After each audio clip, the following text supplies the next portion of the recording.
embraces the diversity and the often surprising nature of living with the land. Our journey begins as dramatic and sudden changes are sweeping over the land. The approaching storm may seem violent and destructive to us, but to nature, it's a new beginning in the cycle of life.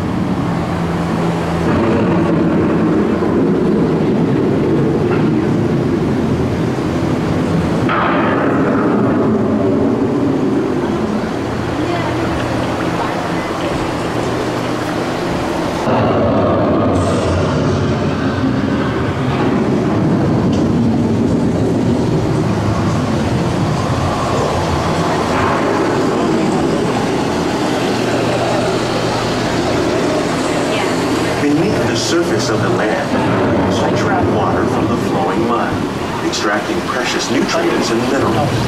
These elements, when combined with sunlight, create the diverse living systems of our planet.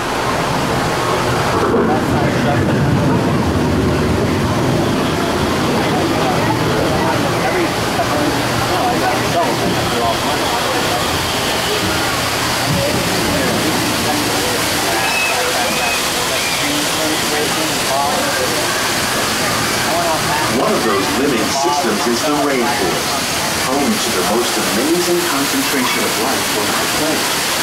These dense and beautiful forests cover only a tiny portion of the Earth's surface, but they contain more than half of its plant and animal species. Rainforests are also extremely rich in productive living systems, providing us with oxygen, food, medicines, and other elements essential to our lives.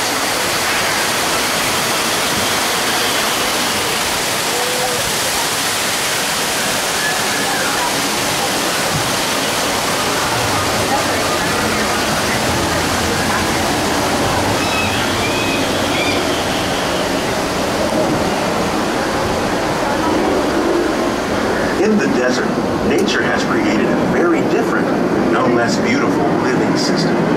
And while this arid landscape may seem lifeless, it is very much alive. The plants and animals that have learned to survive in these harsh conditions make use of what little water they can find and avoid the scorching rays of the relentless sun.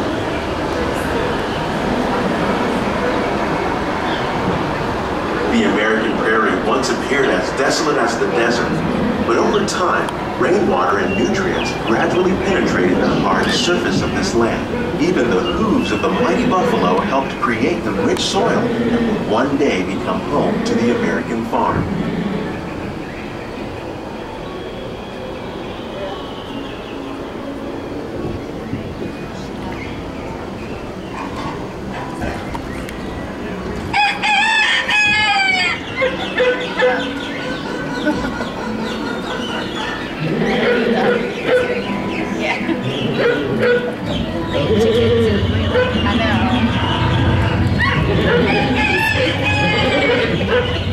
Of all the forces at work on the land, humans have had one of the most profound effects. The need to produce food for a growing world led to the enormous use and sometimes overuse of the land. In our search for more efficient ways to grow food, we often fail to realize the impact of our methods.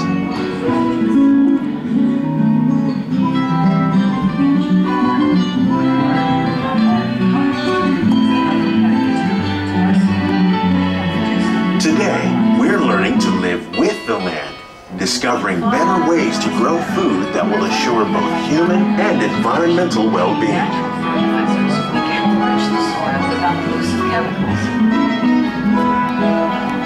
In Saudi Arabia and Mexico, we're learning to produce food on desert seacoasts by developing and planting crops that thrive on salt water. Here at Epcot, we're learning to reduce the need for pesticides by using natural predators like ladybugs and wasps to control pests. In Japan, we're learning by adding composted leaves and other plant material to our soup.